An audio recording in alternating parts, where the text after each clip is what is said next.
Amazing. Hello and good evening for tonight's mastermind stream. My name is Chris Palmer with the chrispalmer.org. On top of that, SEOmastermind.org, training, courses, testing, right? chrispalmer.org, services, agency, done for you, done with you, consultations. On top of that, proxypixie.com. We have a lot going on because it takes a lot for your clients to reach success, right? Testing in order to stay a chapter ahead of everyone else, right? I'm leading somewhere with this, by the way. I'm thinking to myself, wait, if I heard this guy saying this, I'd be thinking, next. No, it is what it is. I'm either for you or I'm not, right? But you're always trying to stay ahead of the curve affordably so you could pass savings on to your customers so they have a really strong ROI. Along with that, you want to keep communications up, but I can't take too much time because I have other clients I'm trying to grow, right? Along with that, there's small things that come up. So I look at everything as a flow. So I'm leveraging other services or service types or partnerships in order to lower my overall costs, which overall increase my profit, right? With that being said, all right, my name is Chris Palmer, chrispalmer.org, like I mentioned, all right? I have a small staff of 12 along with myself. What we're going to talk about today is SEO client management, along with that reporting, some of the tools, tool management, audit tools, reporting. How do you send a report? What should go in a report? What's important to a client? Communications and meetings, what they actually care about, being transparent and honest. Along with these types of things, I would like to really give you as many different strategies, tips, lessons that I certainly have learned the hard way. I assure you that. There's a massive difference between doing SEO for yourself, right? Doing small affiliate sites or working in-house, which is really how I started with the travel club business, timeshare business. Working under somebody, working for yourself, and then managing teams, systems, processes, personalities, and budgets and taxes and calls and texts and emails. There's a lot. So I think the first tip is before you decide to enter this marketplace, it's a perfect imbalance. But I want to point this out. The reason for this video is I had a meeting, it was yesterday or the day before, with a young lady. And she's at the very beginning stages. She's putting the pieces together, the processes together. And she's like, every time I go online, right? And I search for reporting and communication, what she is seeing online that's raised up to the top when searching for communication and reporting and management, all this stuff is completely separate than the type of SEO and performance marketing that I teach, right? My primary objective, I do performance marketing. I want to be able to reach the finish line as fast and as safe and as cheap as I possibly can. Why? So I can maximize ROI for my clients. The more they make, the more I make. And that's the model. Maximize value, keep cost low. With that being said, I really want to walk through some processes. Along with this, because we are doing, I've done a lot of done with you, and we have endless partnerships, reseller accounts. I spent 2 years setting up reseller accounts.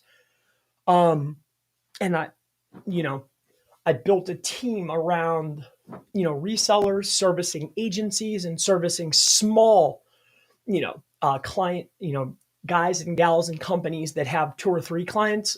Not endless, but lots of those types of businesses.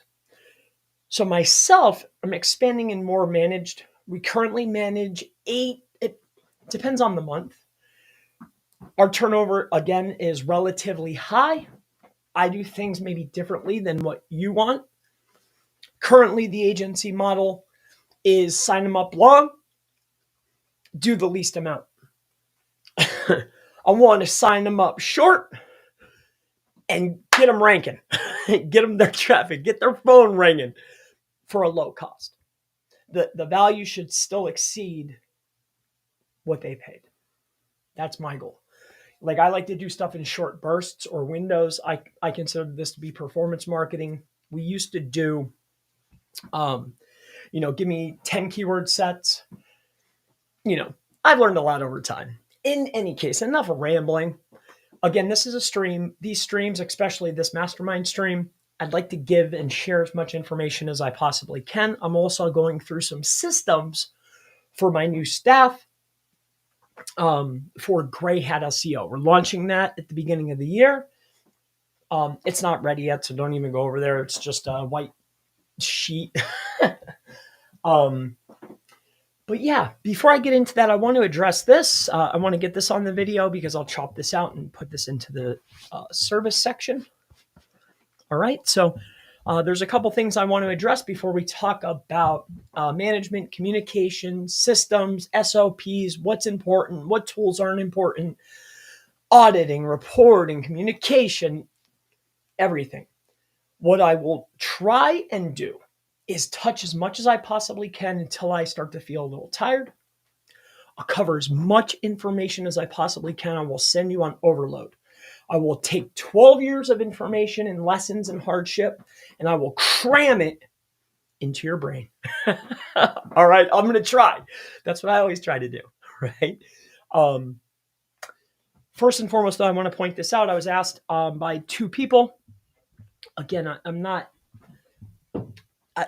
I do SEO. Big part of SEO is links and press releases and service, right? This is an informational channel, so I usually don't talk about certain things, but this part is educational. And I was asked by somebody in the group, so I want to put this on so I can chop this up into my Q&A section for Gray Hat SEO. All right. So just bear with me here. And this might be helpful for you. So what I was asked about were 3 separate types of links. All right. The 3 separate, and this is just first. All right. We're going to get this out of the way. So what I want to answer first and foremost is, what's a homepage link and what exactly are we doing here? Like what's a homepage link? The long story short of it is you're able to get a permanent placement as long as you don't fall into a gray area on a DR 10 to 40 site that you get to choose. Homepage. What we primarily try to do is we try to put you in the drop-down menu in the head and in the foot. All right. This is on the homepage only. You get one link, anchor rich from the homepage. With that said, you get to choose down a list based upon category. Category, in my opinion, right? True rank comes from getting referring domains that are in the right categories. All right. As you progress in SEO, you realize that page rank is massively dependent upon who's in the link graph. So how you determine which links are going to be valuable is by looking at the top performers, figuring out which link graph or category their backlinks are coming from. Once you've identified that, like this,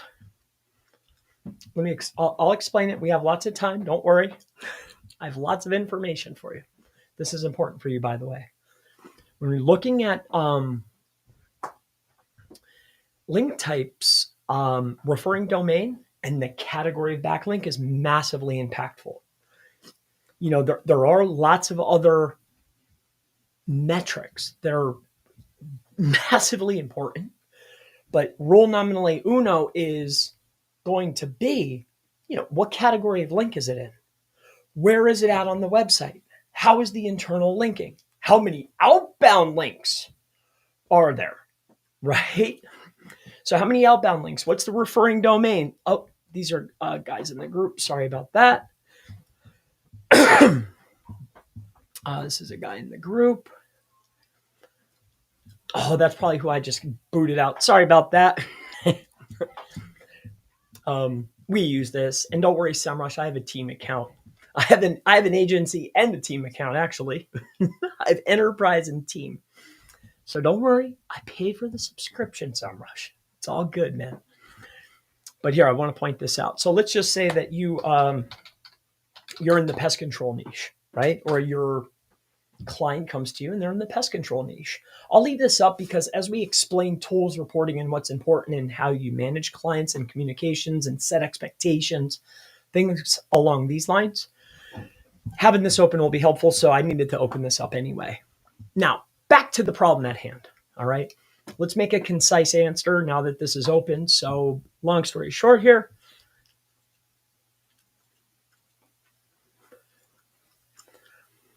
Okay. All right. So what I want to answer for you right now is what homepage backlinks are, why they are absolutely positively one of the most potent types of links, and then some key metrics that you want to look for and why they're potent and why they cost more and why they're good for you, right? So with that being said, I want to point this out, all right? When you have high authoritative websites, all right, with high referring domain counts, like for instance, arts and crafts, DR34, thousands of referring domains, okay?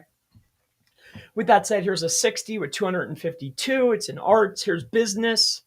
This probably just dropped. That's why it's looking like that. And we probably cleaned a lot of these out of here, but that doesn't matter to you. What matters to you is, hey, here's a DR70 with 4,000 referring domains. So here's what I'm showing you. Link type, category, niche, the link graph. The links that are pointing to your site are massively dependent upon what Google thinks your site's about. If you want to start getting more traffic and higher rankings faster and cheaper while building less links, you build links that are in the same link graph. It's not that I'm trying to get the exact same placement. That'd be nice. But what I am trying to do is sites that are in the reference and education space or sites that are news sites, they are interlinked somewhere on the web. Think of a spider web, right? At some point, they cross link path, right? And these sites are connected through what is called the link graph. And this is how Google works. I digress.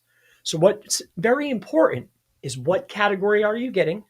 How many outbound links are on that website? Because remember, how PageRank is calculated, and I know things have changed over time, but Google is not going to veer too far away from how it works, right? PageRank is calculated each time one is passed out, it's going to start dwindling down. So if you have a site that has 1,000 referring domains, but it has 20,000 outbound links on it, what's that link worth?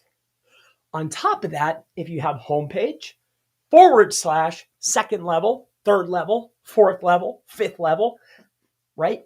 As I go farther in structure, there's less and less importance. On top of that, as I go farther in structure, there's less probability that there's good internal links pointing to the page that I'm paying $50, $20, $10, whatever your cost is, right? Good internal links, high referring domains, they're niche specific, and I want it to be on a page that's going to get crawled. Pages that get crawled and stay generally in the index, as long as you have some key factors, terms of service, compliancy, privacy, good internal links, not a bunch of junk, the homepage generally never drops. So you get low outbound, category specific, high referring domain, high DR links at an affordable cost.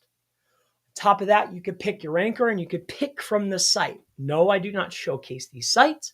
These are private sites. Some of these sites we utilize for lead generation, and to pay or offset cost for our lead generation, we offer a few links off the site. Okay? All right. And I manage a lot of sites. These lower level ones, these are probably lead gens that we're starting to build up. There's 900 on this list, and this is a homepage link. So it's very simple. Come in, take a look, pick your homepage, pick your flavor of authority. The barometer that we use is DR. the AS score is great, but it's 1/3 part of traffic.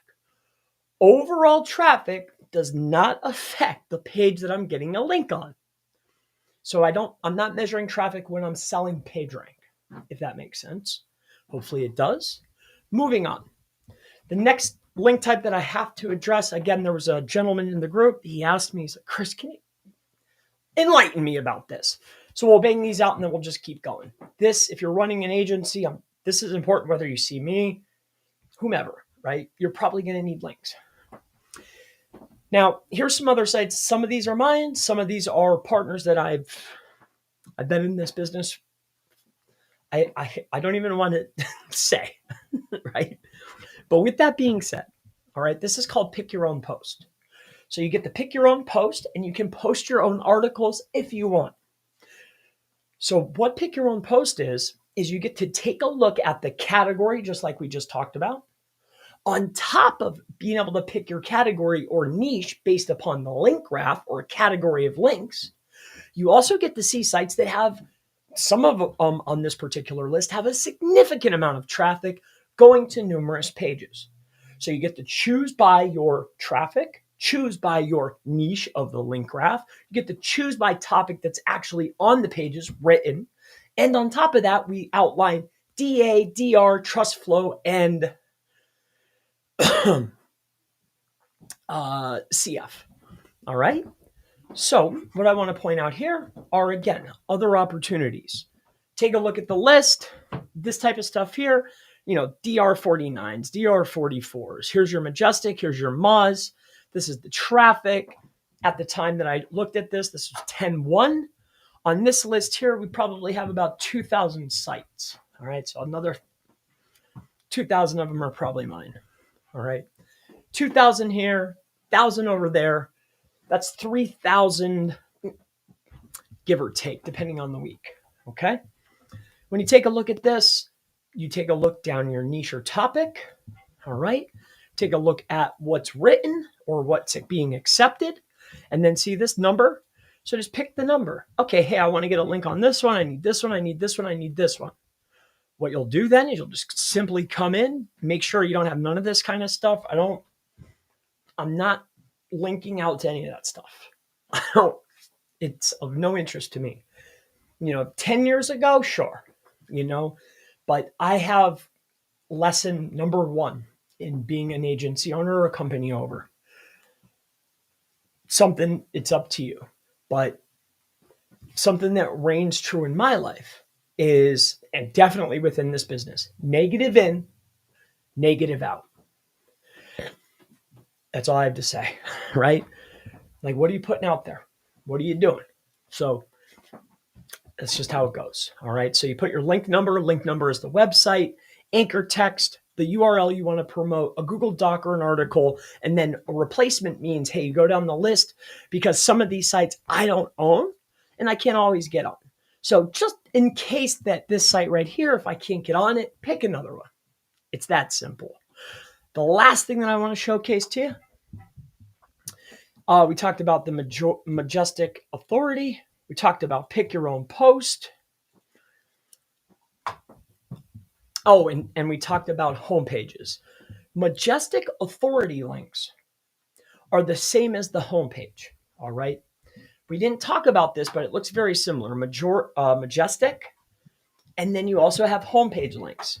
So it's the same exact sites, except for we have homepage or internal page. Homepage is $50, $100. Internal page is $12, right? Depending on the power. That's it. Enough of this. All right. Again, this isn't a pitch. It's make your own decisions. I actually, honestly, here's what I highly recommend. I want you, let me point this out to you too. If you're an agency owner, what you're going to see out in the marketplace time and time again, I assure you, you're going to see certain metrics. Okay. Some of the metrics that are generally utilized are going to be your DRs, your TFs, and your AS scores. One of the metrics that is utilized in order to command a higher dollar by novice is they'll throw traffic and or features don't necessarily hold weight. Remember what we're, yes.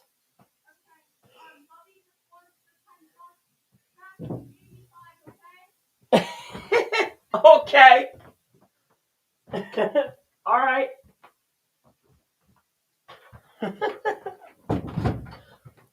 My daughter, by the way, so family is important to me. So I have across the street is my house. And then there's commercial space literally across the street. So when I'm working at work, I needed to separate home and work, right? Because I have a hard time switching off from work unless it's playtime with little Chris. Um, but they still just come right over. So, but with that being said, I want to point this out to you. Oftentimes, what you'll find websites that are boasting a very high referring domain count and or authority score, along with some traffic, and these prices can vary anywhere between $75, $100, $200, $300. It's usually somewhere between the $100 and $300 range is where I see this. And then what you'll see is 1,000 traffic, sometimes 500 traffic or more. What you need to be mindful of is where that link is placed. All right. There's two things. Where is the link placed? What I mean by this is when you take a look at this. All right. Here, take this, get rid of this. All right. Hopefully your guys and gals are with me. But here, there's going to be www.chrispalmer.org, right? That's my website / I have a page called SEO. And then it's going to be what is SEO, right? So that could be another category. So the main category is SEO. And now what we're doing is we're answering questions like, well, what is SEO? And then we would have a page like, 5 on page tips, right? So here's what I want to point out. So 1, 2, it's the third level, right? The farther you go, the less importance there is. On top of that, we don't want to pay for traffic to the overall site. Now, if you're going to put me front and center on the homepage or a top level page that's actually getting traffic, or you're going to give me an edit, okay, I'll pay the premium. But don't be blinded by traffic or features like, I let you upload your own content. You could put in your videos, you could put in your text. Like, I don't care what you put. You can extend your anchor text. It's no sweat to me. I'm placing an article, right? It's an equal exchange of value. So additional features that may seem like something really is nothing. You're buying a post. What's included in that post, as long as it's not egregious, almost any provider will do this. Like videos, audio, pictures, extended anchors, 2 anchors, point to 2 pages, any of that. On top of this, the traffic. So depending on where the level is, depending on internal linking, and are you putting me on a page that's getting that traffic? Or are you putting me on a new page? Are you putting me on an existing page that's already getting that traffic? But then I'd start asking, well, where's my link going to be placed? Is it JavaScript? Is it in a script? Is it hidden? Is it forward facing? Is it at the top of the page or the bottom? Is it in the head? Is it in the foot? Is it in an image? These things matter. If it's a body link contextual at the top of the page, okay, and that page is getting 500 traffic, that page, or 1,000 traffic, okay, deal, right? Depending on the site. We already talked about category. Here's another trick that you'll find out in the marketplace. See, I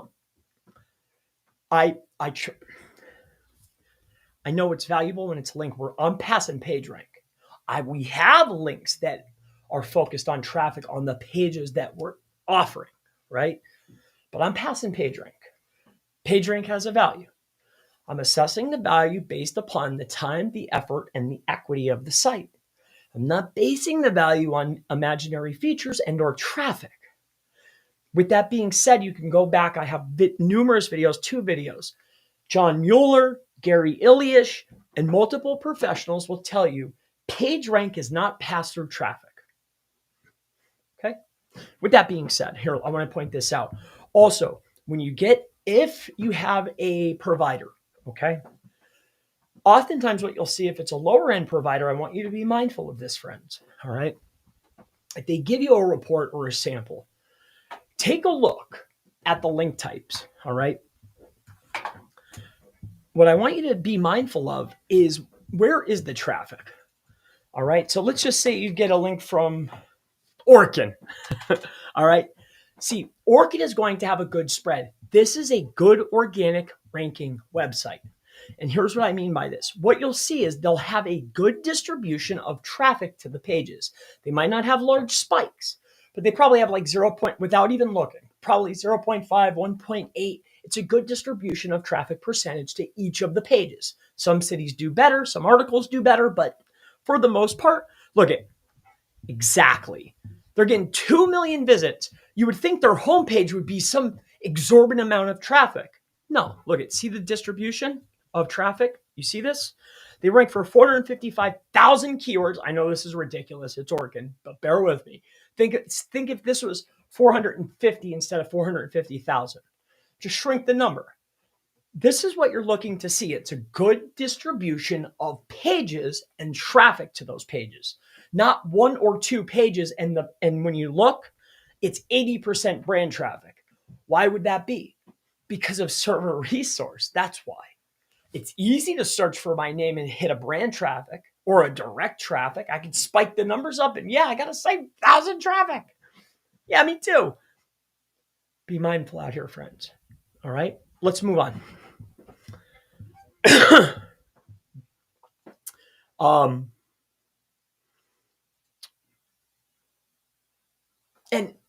And note, there's a vast, I think that it's a very, very good idea to have a magnitude of different links, and it takes all types. In most cases, local business owners, the vast majority of your link profile should be directory, citation, aggregators, geo-specific directories, niche-specific directories, general directories, paid directories. That's 5 types of directories. We're talking about hundreds of links, right? Then I would start looking or investing into my main citations, getting into any of my meta verifications, but we've talked about this extensively, but I just want to point this out, the link types, because I had to address it. Let's move on. All right, now we can kick off to our video. Enough ranting about that. All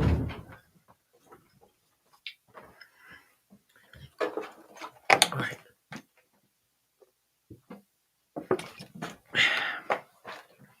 All right.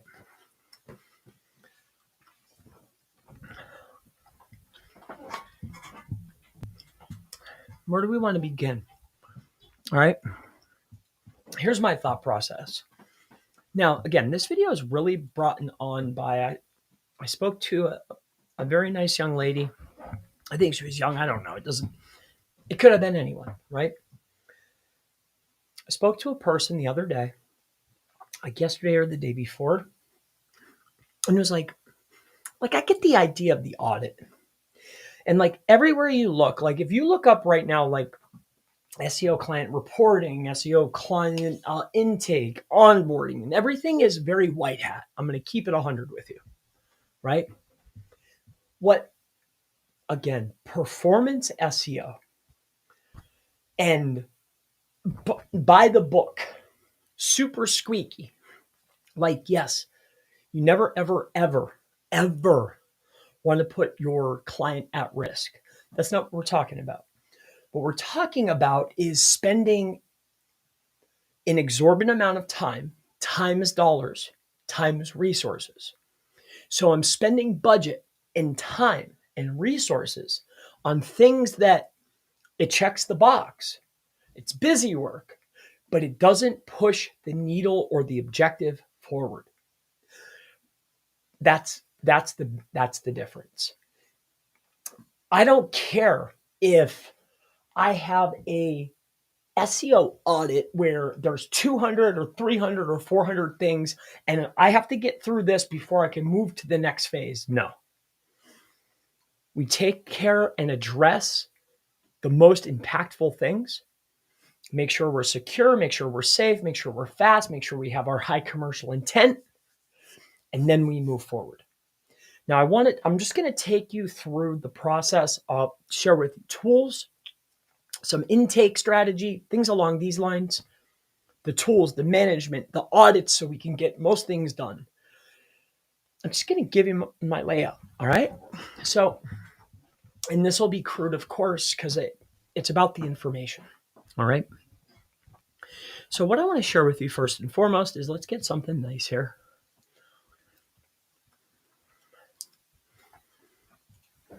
All right. So intake. All right. Now I'm not going to go diving into, okay, we're running Facebook. I run Reddit. I run X ads. I run YouTube ads. YouTube, X, Reddit, generally secondary socials will give you deals. All right. When you get the deal, like Twitter, they were giving up an extra G if you put in 500. So I spent 500 and they gave me 1,000. I'm taking that up to $5,000. Right. You're able to acquire a lot of business for a relatively low cost. Now that doesn't always happen. Reddit just launched. They didn't just launch, but they launched the new platform. It's dirt cheap. So what I'm getting at here is when you see opportunities, I will run. Now it doesn't always work. Like when LinkedIn was doing those message ads at first, this is a lesson I learned, by the way. When they were doing those message ads and everybody was raving, I went in there. What a waste. So it's not always effective. And then of course, when you're going through material or courses or talking to people, you always think that it's you. Not always, and then you'll even hand it to other people and it won't work. But like, don't get down, just keep moving forward. All right. With that being said, I think that it's good to note that a lot of the intake, you want something that has SMS service. All right. So like, there's OTT, you can leave messages, VoIP, you can do calls. It does tracking, client relationship, all kinds of stuff, right? I like Vonage. All right. If you're just starting out and cheap. The other thing too is like, if you're going to need a calendar, something that integrates, just do Calendly. All right. Or you can go over to AppSumo. All right. And they have a calendar. I think it's called Tidy Cal. I just got it as soon as my subscription up. I'm going right with it. Tidy Cal. A lot of this stuff is going to be ran off that calendar, right? Your appointments, your time, your schedule on the intake side. Until you get large enough to have someone else sit in that chair, we call it butts and seats, you're going to be doing that, right? With repetition will come more closes. Don't get down at first, all right? Don't worry about that, all right? So Tidy Cal, I think that's what it's called. It's on AppSumo. It's their calendar. They pitch it. I'm going to try overview, right? Painting broad strokes, but I'll dive into certain things that I think are super necessary. Everybody has a million different systems, right? Like, and then there's these all-in-ones, and it's up to you. You do what you want, all right? But I'll keep going. So I'm going to talk more about this, but let's keep it rocking. All right. The next thing that I want to show you is going to be on some of the reporting side, like what's important. So some of the key things and what I have found over the course of time is what you and I will perceive as SEOs to be important. I assure you, your client doesn't care. On top of that, the probability of them actually going over these reports, maybe skim, but you'll take the time to folder, itemize, and really take care of certain things. You'll ask them questions about, oh, hey, on A or number 1 or folder B or whatever, like, that bright yellow page I sent you that had the outline on it. What did you think? Like, I assure you they're either not looking at it or they're not looking at what you're looking at and they don't care. What they care about is phone calls and overall sales. The only KPI that your clients care about is dollars in, dollars out, and did the phone ring.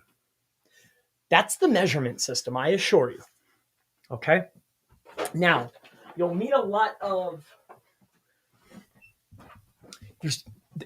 there's all different kinds, but at the end of the day, it's going to be phone calls and actual dollars, and then also the amount of form fills, right? Phone calls, form fills, emails, and actual sales. So what's important is going to be calls, money, right? In / and out. They call these KPIs, by the way, key performance indicators, KPI. All right. Calls, money in, money out. How much did they spend and what they catch back? The problem or the gift and the curse with SEO. And this is where you're going to have a lot of issues when you're dealing with long-term clients. And this is why at least early on, we're going to take another run at it because I have a little better system now. But oftentimes when you have clients, especially super long-term, right? They generally, the patience to reach success. See, they're spending dollars every month, but the KPI, at least on content marketing, might not turn back like on a Google ad or a Facebook campaign, right? The catchback on content marketing, especially on a new site, wildly different. And that's another really good point. You know, early on, again, there's probably more, but I just want to move along here. All right. Calls, dollar in, dollar out. This is what's super important. Let me see if there's anything else that I want to address here. Not really. Okay. The next order of business here is keeping things in line, right? The metrics that you're going to be tracking is not only beneficial for you, right? So you can keep pace, you know what needs to be delivered, what's going to be delivered, and what's the strategy, right? So here's what I'll point out here. All right. So what we're going to look at is reports. All right. And then I'll give you some tools. Now we're jumping around. This is in no chronological order. It's just as it comes to me. I don't know if I don't write this down. This is just improv. Like it's off the top of my head. I'll go through, and if I miss something, I'll just open up the box and be like, this belongs here. Don't worry. Okay. So when we're talking about reporting, I want to point some things out. All right. And there's a boatload of tools. At the end of the day, for me and for us, it breaks down just like this. All right.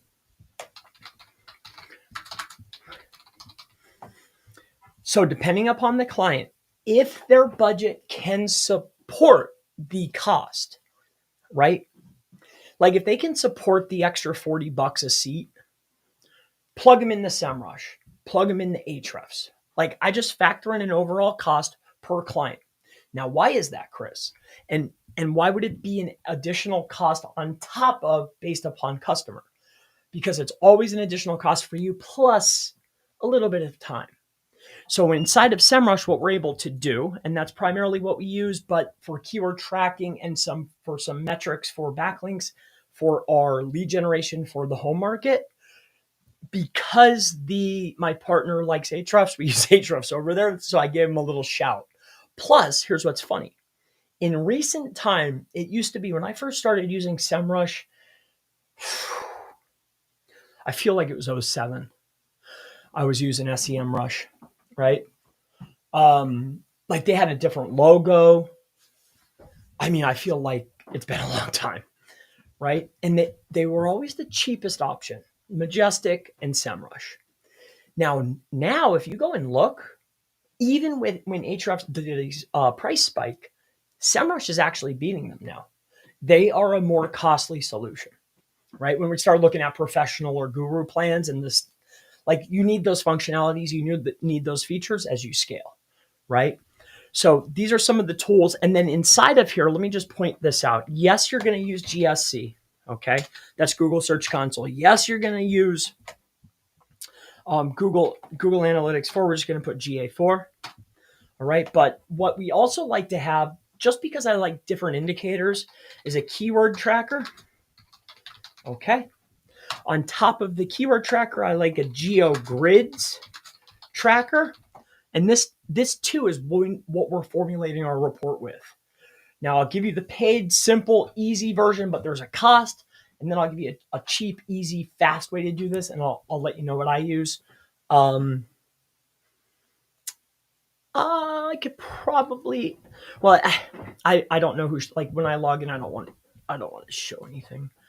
I get the okay to show some clients, but dude, I had a guy who was in San Francisco. This is what is etched into my mind. It was a gentleman in San Francisco. He was doing like therapy. He was doing like anxiety therapy, this type of stuff in San Francisco. I went through, I optimized his Google business profile, charged him half, talked to him for an hour. Like, I thought I was doing him a solid. He literally called me the next day after emailing me 3 times. I don't want to put any negative energy out there, but since that time, I've been very mindful on what I show or what I say. All right. Anyway, GSC, Google Search Console, GA4, that's Google Analytics 4, Keyword Tracker, and GeoGrids Tracker. Okay. With that being said, you're going to need Looker Studio. And let me think, is there anything else that we use? If there is, I'll tell you. Oh, you're going to need Sitebulb. Okay. Well, you don't need it, but that's what I like. And that's about it. All right. Now, again, like I mentioned before, all right, this is the team account. So the agency is not set up inside of this one. I don't think. I think this is my mastermind one. It's like, I use this inside the mastermind. Let me just go see quick. I think this is just the team. Yep. Okay, cool. So there's no clients inside of here, not personal clients. So when we take a look at this, what's great about having or spending the dollars, like you're going to probably spend $250, but this will be good for about 15 clients, I believe. Maybe you could squeeze more in depending on how much keywords you're using and certain functionalities, right? I'm not here to pitch SEMrush. What I'm saying is this. When you use SEMrush or you pay the premium or charge your client a semi fee, yes, they're paying for the tools. They're paying for the reporting. They're paying for your time, but you're charging them a fraction and it will save you time and effort.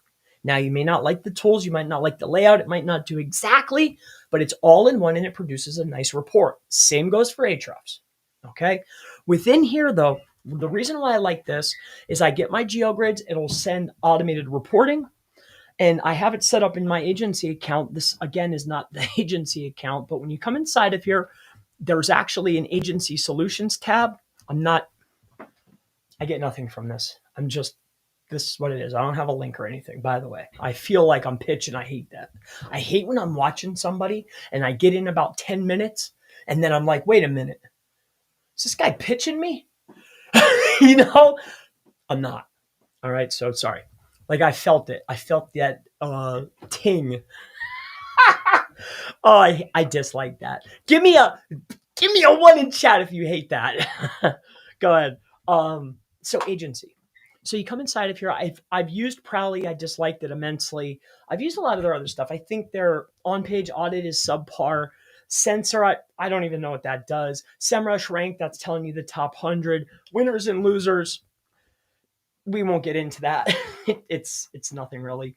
But there is really cool things. You can list your agency, you can list your business. On top of that, inside of the user manual or inside the CRM client portals, what I was looking for, you can set up an actual portal based upon the client. Now, inside of SEMrush, what you'll notice is it does keyword tracking. So you get to have a custom customer portal. You're doing your keyword tracking and your GeoGrids tracking all in one, and it makes a pretty automated report. It's $208, and you could stuff 15 clients in there. Now, you're limited on your key terms and how many runs. Like, there's some limitations, okay? And trust me, no, you can't use group buys on this kind of stuff. For this type of solution, I think once you get to at least 3 clients, if you have 3 clients, you should be making enough to do this. All right. Maybe 5, depending on what market you're in. All right. But you do what you want. All right. Here, let me show you a cheaper, easier solution. We did for the resellers that I have and agency providers that I have that are white label, because we do a lot of white label and I have a lot of mini agencies is what I call it. Guys that are coming with 4 or 5, they just want consistent growth, certain like maps or links, whatever it is. Here's what we do for them. All right. So I think I went through all that. All right. So here's what you're going to need. All right. Now you can do it 2 ways. I did it both of these ways. You can go and get yourself a Google Doc. All right. Now I want you to look at your Google Doc. I know this is one way. I'm going to give you some ways here. This could be a beautiful report. Maybe you're a creative like myself, but stick with me here. All right. You can create this. You can change your background color, right? Like you can format this. You can come in here, change the background, which is over here. You just come over here to your page setup, right? I'm not going to go through everything, I assure you, right? I have an assistant that helps me with certain things like this, and we don't do it like this any longer, but I did it like this for a very long period of time. You'll change your background up, right? You could put a header, you can put a footer. And then what's really great here is you could put your logo here at the top, right? I could put my logo or their logo. I could put titles inside of here, like, okay, here's your SEO report.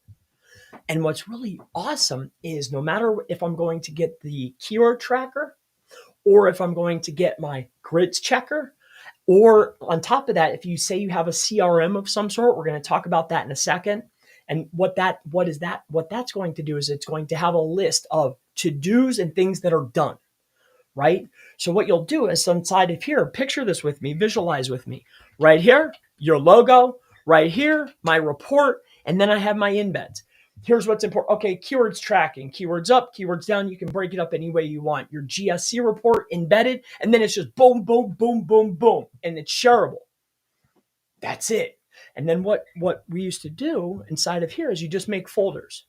So I would make a folder and it would have my client report. It would have a folder, it would have my work, things I want to do, my conversations that I would have, bang, bang, bang. It would all be stuffed in here. And then I was able to share that. And then you only have to create it and share it. You make your template. You only got to do it once. Simple, fast, dirt cheap. Now, remember I just said, hey, you have to embed certain things. Here's what we use. All right. Now, to this day, we use these tools too. All right.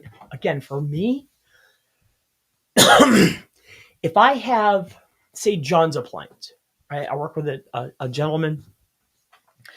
He's a $375 a month. He doesn't need content. He only operates in 3 cities, right? He doesn't need content. He doesn't need blogs. What he needs is to continuously stay on maps, and he needs to continuously replace links that might have dropped, produce a press release, just make sure that his site is up on the up and up, right? Inexpensive. We have all flavors. I call it taking all bets. I'm not greedy. Remember, your objective, it's up to you. Do whatever you want, right? But I assure you of this.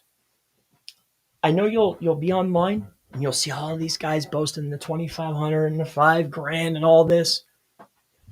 For every one of them 5s, 50 of them 500s come through. So it's completely up to you. And then I know people will tell you that, oh, there's all this grief. People 90% of the time are amazing. Like, yeah, you'll get 1 rotten apple out of 10, maybe 2 out of 10. What I'm getting at is if you feel that you can apply value to someone's business, don't be blinded by dollars. It's up to you, though. You do what you want. It's your business. Moving forward, here, let me show you SERPFox. SERPFox is a keyword tracking tool. Why, Chris? Why don't you use SERP Robot like everyone else? Well, because everyone else is using it, and I'm a frugal guy. I need something that's embeddable. I need something that's cheap. I want to see the desktop and mobile versions, and I want it to be able to run on a daily basis, not weekly or monthly. I want to know if I'm tracking something, I want to see what's going on. Plus, when I'm making changes and we do a lot of page refreshing is modifying that content, getting it re-indexed and recrawled. When we're doing that, I need to see if those adjustments were a positive, a negative, or a neutral. Okay. When we're being retentive, right? Like all over somebody's campaign because they're either fresh in the door, or they're all over us. I need the answers, right? So again, SERPFox. SERPFox, you're able to embed into certain things, and that's another piece that you pretty much need. Cost effective, cheap, and it does the job. Here you go. The other tool that I really, really like, all right, and is going to be for GeoGrids. There's two. Local Falcon is what we used forever, right? Forever. And Local Falcon is cool. But just like with anything, you had a good run, right? These guys had a really good run. But they had a good run, and they were a great tool. But I have to say what we primarily use now until ours is done or until we launch ours is we use Local Dominator. Okay? And no, I don't have a link or anything like that, even though E and I are good friends, right? But I don't have a link. Doesn't matter what you use. But here's why we use this. It's integratable. The owner gave me a deal. He'll give you one too. Message him. He answers all my questions. The reporting works very good. He has a circle instead of a square report, and he does the auto posting, and the API connections have minimal impact over my account. So the integration is safe. It's not going to be turning on and off changes, which back and forth, like say you meet a guy like me and I know you're running software that's going to automatically change back what I do. I'm just going to keep making changes until your account gets banned. And that's why we like tools like this. It gives me full customization and capability. It's safe. It works well. It's inexpensive. And the owner's a great guy. I know I don't have a link. I'm sorry. You can message him yourself. But with that being said, these are the reports. So now we have keyword tracking. We have our geomaps tracking. These are the two trackers that we have. Now, before we started using, not before, I was using a free version of SPP. It's really weird. They used to have a 5-account version that I used to use. And before that, what I was using was there's a free GoDaddy. I know, make fun of me if you want. But GoDaddy inside of eBay and GoDaddy, remember, I used to be an auctioneer too, right? But GoDaddy used to have a free management tool, but it was for merchandise. Well, I was using that for service. Like, who did I sell to? Because, dude, it did the contacts, it did everything. So that's what I used to use. All right. Then what I started using was SPP. And then I was like, okay, I want something that's even easier. And what I was using before was called Basecamp. And this will have your check boxes. All right. It's got automations. But what I really liked about this is this right here. I'll show you really quick. All right. This is what I used this for some time. There's a message board that's connected. You can talk to your customers back and forth and your team. So I could talk to team and I could talk to customer. Now remember, if I'm showing you, you know it's going to be cheap and you know it's going to be good, right? And no, I don't have a link. Now, some of these boxes you want to get rid of. Docs and files. Think about Google Docs. You would have your folders and then I would set up folders that are, okay, this is what we're working on. This is what it's about to be. There's a chat and then here's the to-do. Right? Working on already delivered. And then here's our docs and folders. The folders is what's going to hold the client names. You with me? So, and everything's it's all right here. And it's cheap. It's all at the, click of a button. And here's another piece that's great. Just like Agency Hub and all this, but they charge you $100 a month. This works literally the same way. On top of that, I can give the customer access and I can set custom permissions, right? So that means like all the work that I'm doing, I'm fully transparent with my clients. They know what we're working on. They know what we're talking about. Now, again, you can block stuff too, but it's a transparent. Remember, you're working in their business. So it's transparent. I don't have to worry. They know what we're working on, that they know it's about to come. They know what our strategy is or what we're looking at, analysis. We track time, right? Like, hey, dude, if I spent 2 hours on keyword tracking, we're going to note that. Or if I spend 2 hours on keyword research because you want to launch supporting content for your blog, I'm taking that out of your next month's budget, right? Or, hey, I'm noticing that these 10 pages went down. Well, I don't want to prune them, so we're going to do a page refresh. So we're not producing content this month. What we're going to do is we're going to refresh these and build links. And then next month, if they're still dead, they don't pick back up, what we're going to do is we're going to remove them and launch new content. That's the stuff that you write down and you track. And then that way, when there's meeting time, you're just talking about the strategy, how you're helping them and how you're moving forward, right? And then you're tracking your time because time is dollars. And I'm tracking the services that I'm providing. Services are dollars.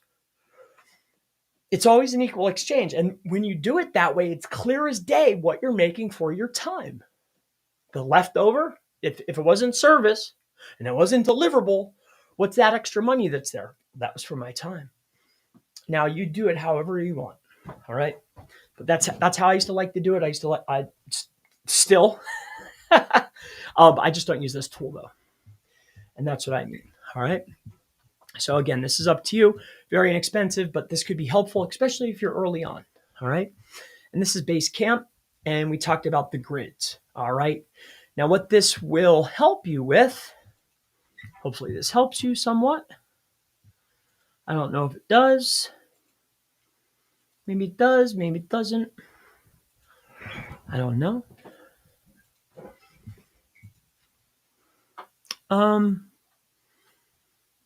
Wait, where did I put my, all right, so we talked about this. Now, here's, all right.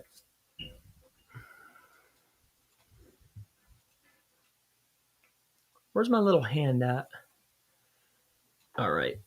I see a lot of, no, I just want the little box. Now, I see a lot of time and effort spent on these audits and fixing every single technical issue. Okay. Yes, at the start of a campaign, if there's anything massive that's screaming, that is going to be, it's blatantly obvious, like this needs to be fixed. What we run is a site bulb audit. Okay. The site bulb audit, it's going to address what, in my opinion, are some of the most egregious and things that need to be nipped in the bud immediately. And some of these things are going to be just outlandish on-page issues or design or speed, but mostly it's going to be lighthouse issues and the things that are associated with that, or security. Okay. Along with this, what's great about SiteBulb, since we're on this topic, this is a tool, by the way. Audits. Otis? Sorry. Do I have Austin, Texas on the brain? Audit. All right. So when we're doing an audit, early on, we used to go step by step by step. In all actuality, what I used to do is just run down the list of Screaming Frog. And really, that's what everybody does. So you're just looking at every single functionality or every single pane window and then addressing the deficit or the issue. I'm going to keep it 100 with you. You should not be spending your time doing something that I could pay some. Let me show you. Go and get the best list. Go see, what's her name? Annie, whatchamacallit? I can't think of her last name. I don't know. She's got like this 1,500 or 2,500 point checklist. Or better yet, how about Nathan Gotch? Go see Nathan Gotch. There's another lady on here. Olga's list. Olga, Nate Gotch, and then there's another woman. I can't think of her name, but she has like the creme de la creme. Her name's Annie, I think, is her first name. Right? I never met her. I don't know her. In any case, these are three people that are known for this type of thing, right? With that being said, get that list. And then here's what I want you to do. All right. Check this out. Now, I'm not recommending that you go here, but this is just to prove a point. Come on over here. All right. New incognito, come right into Fiverr. Now, and we're going to Fiverr. Now, watch this. Come into here, grab your list, the best list. Go and get Annie's list, right? All the technical, all the content, the screaming for anything you want. And I guarantee you that you could get all the GSC issues, all of the content, probably the speed, all those little technical things that take tons of time. And remember, each thing is a learning curve, especially if you're new, right? Remember, these are things that are often going to be addressed or can be addressed for low cost. Your time is more valuable and it needs to be spent not in technical difficulties that I could pay somebody $50 to fix, right? Again, the most egregious things are going to be lighthouse issues and security issues. These two things are generally squashed. And remember, I'm in the local space. I'm not doing these huge e-com sites or custom SaaSes. I focus on local, all right? With that being said, that can be squashed with high quality hosting, a CDN, good quality themes. But really, the big one is the hosting, the theme, and the CDN. With those three things, as long as you don't skimp on that, a lot of your lighthouse issues are taken care of. Your speed issues taken care of. Good theme, all your sizing, and all the little things, technical, are probably going to be taken care of. Ask anybody. With that being said, all right, oh my God, it's been so long since I was on here. Okay, so you scroll down and then you can see the search. But look at this. What's a big point? How about 1,000 point? 1,000 point SEO audit. I don't know if there's 1,000. Fix your technical issues. Look at this. Fiverr choice. Look at this guy right here. You can even give them your list.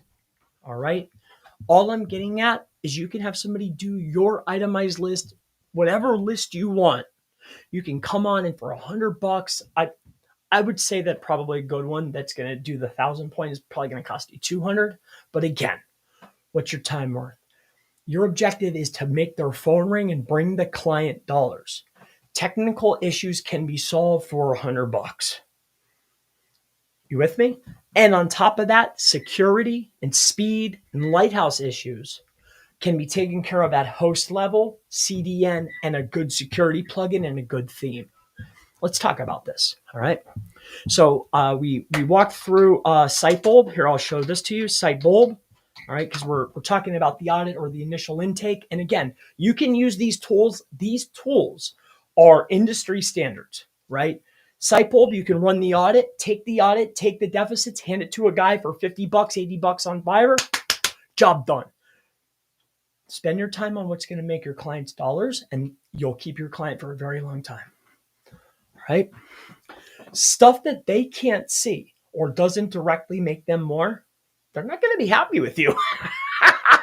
And doing busy work and saying a bunch of things that actually haven't progressed towards the goal, they don't want to hear that stuff. Like maybe on these huge budget clients that like the unicorns, but hey, I don't know where you're getting your clients from. I've worked for or with numerous mountains of different clients. They don't care about busy work. They care about results. That's the truth. So with that being said, you can get audits from your industry standard tools. This tool has a magnitude of functionality, but we're going to put the end to the audit right now. So we come in here, we can run an audit. It does a good security audit, does a good overall technical and on-page analysis, and it gives you a very pretty report with the checklist. With that said, it also does a security. I don't know if I mentioned that other than the SEO audit or competitive audit, or it does a full technical analysis. You can utilize this. SEMrush also has one that's built in, but it's not as extensive as this. On top of that, this particular tool is very cost effective. The cost to value ratio with this is flames. I use this to this day, as you can see. If you come over here, Sitebulb, it's on my D drive. See, this is what I use. Now, I've used them all. I've had Screaming Frog. Screaming Frog's a good tool, but it's ugly, in my opinion, right? I mean, they got a good affiliate program, so you see them all over the place, but this is better, in my opinion, okay? And on top of that, their visual analysis, they call it something, but the way they outline and crawl, and then they deliver the tree or the internal linking and structure and the report and everything about this is polished, it's pretty, it's cheap. This is the one. All right. Now there is other options, like I mentioned before, industry standards for doing audits. I used to sell audits on Fiverr. I had tons of accounts many moons ago, right? I think I showed them back in 2014. I showed a couple of my accounts, like 700, 800 sales, level 2, top seller, baby. And that was only one account. Anyway, moving on. This is Screaming Frog. Screaming Frog is a tool that's based in the UK. So Screaming Frog UK. All right.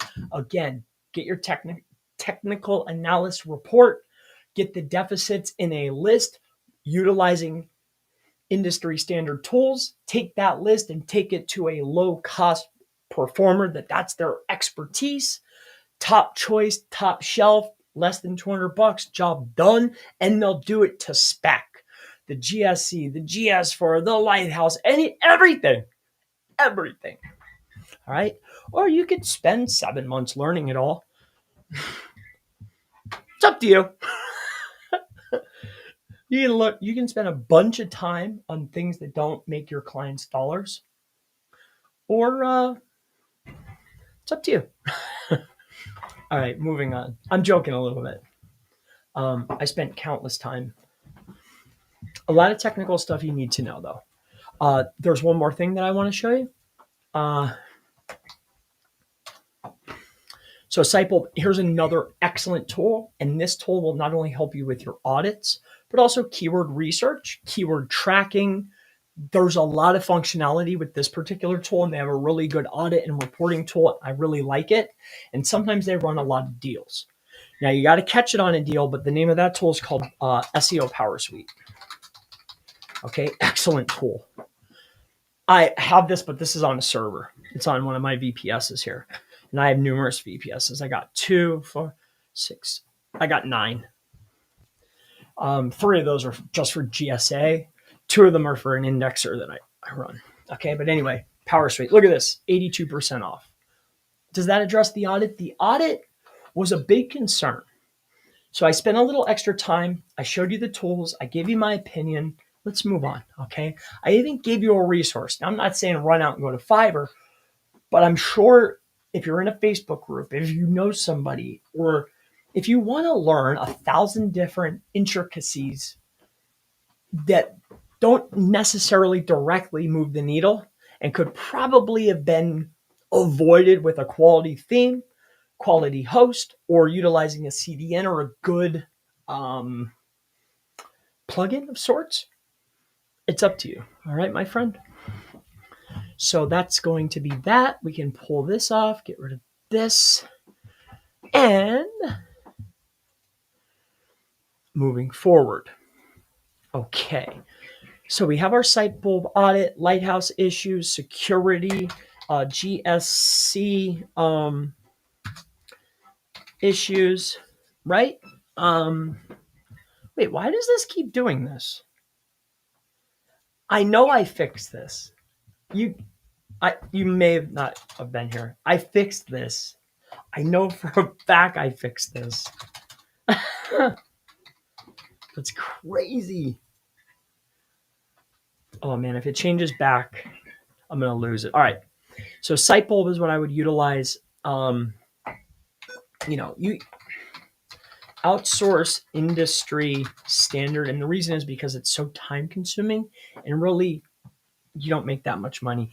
Even if you ding them for 1,000, like these local clients, like what are you charging for the audit? A full audit, 1,800. So let me get this straight. The entire budget that you're going to get from your local client, you want to use on something that's not going to directly impact their dollar making. It's not going to make their phone ring. In fact, they have no idea what you did and they can't see it. You know what I'm saying? But this stuff needs to get done. Take your $150, give it to somebody that can do it, give them the report, make sure it's done right, and move on. Let's move on with this talk tonight. Okay. Outsource industry. Okay. I think that's very, very important. Here, I want to add something up here. Such a valuable, okay. When you're up here on the intake, I want to point this out. Maybe I won't write it, but I have to give you a massive helpful hint. You never want to take in a client that you cannot help. And what I mean by this, like for me, if inside of maps they're not top 20 for the key terms that they're actually looking at, like the fire of their marketing isn't already burning, and I'm going to come and pour gas on it. I mean, if they're struggling down to their last, like, I don't want to help you throw your Hail Mary, right? Like if you're down to your last few dollars, now there's been instances where I'm like, I could help you, right? Like I can help you. And you know what? I'll just do it on the arm. And when you catch and you start getting leads, then we can square up, or maybe you can get some services or recommend my service. There's been lots of that in the course of time, right? I've done things complimentary, gave time complimentary, did things on the arm, or did things for an exchange or a relationship, right? Of course. That's completely up to you. But what I want to mention that's going to save you time, energy, mental energy, it's going to save you a lot in the long run, is if they're not in position and you have any uncertainty of being able to assist them, sometimes it's hard to say no. It's not the yeses, it's the nos. I promise you. Because at first you want to say yes to everybody. You want to help everybody. You want to earn, right? I know. But that's what slows you up. And two, taking on the wrong clients, if they're not in position or you cannot help them, it's say no. All right? But that's entirely up to you. But with that being said, I want to be able to see that, like if I'm looking, for instance, if they are a pest control company, now all different, I'm just using this as an example. They could be a lawyer, they could be anything. If they want to rank in organic, so content marketing strategy, I need to go and look. Are all the websites, have they been there for 20 years? Is there anybody on the first page with a website that is at the same age, brand spanking new, as my player, right? As my website that I'm about to do? Like, is there a potential chance that they could get in there for any key term, any of their services or secondary services? On top of that, what about informational? Is there a play there? Can I create a tool? Is there link availability? Is it a hard niche? Is it a gray hat niche? But are they on their way? Yes or no? Same with maps. If they're not in the top 20, they don't have to be page 1, right? Or like in the first list, they could be in the second list. But if they're not in those first 2 runs, they are at a massive deficit, and it's going to take at least 90 days just to fill the deficit that they were at, right? So completely up to you, but that's a helpful hint for you. Let's move forward. I hope this is helpful for you. I was asked, I'd never made a video like this before.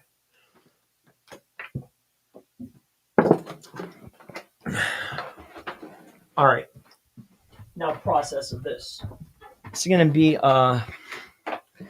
here's what I want done.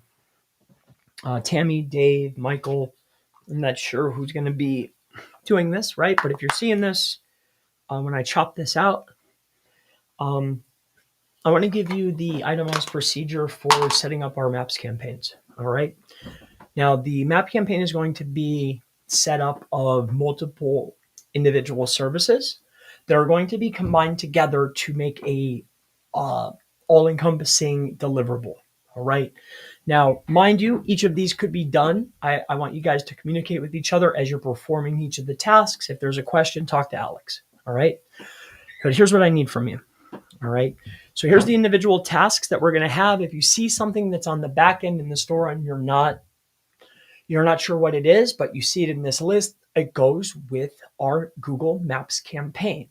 Now we have 2 Google Maps campaigns that we're going to be offering. All right. Now the 2 Maps campaigns that we're going to be doing will include these things here.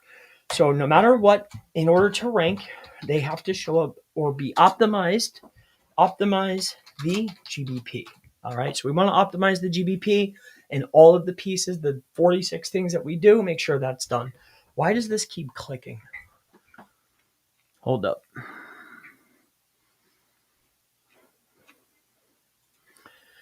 Why is this clicking?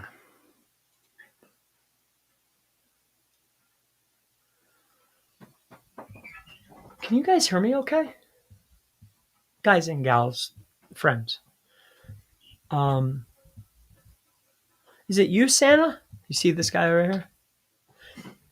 You messed up my... Dang it, Santa. Oh, wait. I'm so sorry. Do you guys have any questions? Anything I could help you with? Never miss a comment. MS, what do you think about SEMrush and clustering? You should make a video on keyword clustering. Hey, what do you think about it? You should make a video about it. But I didn't even tell you what I think about it. All right, MS. Here's what I think.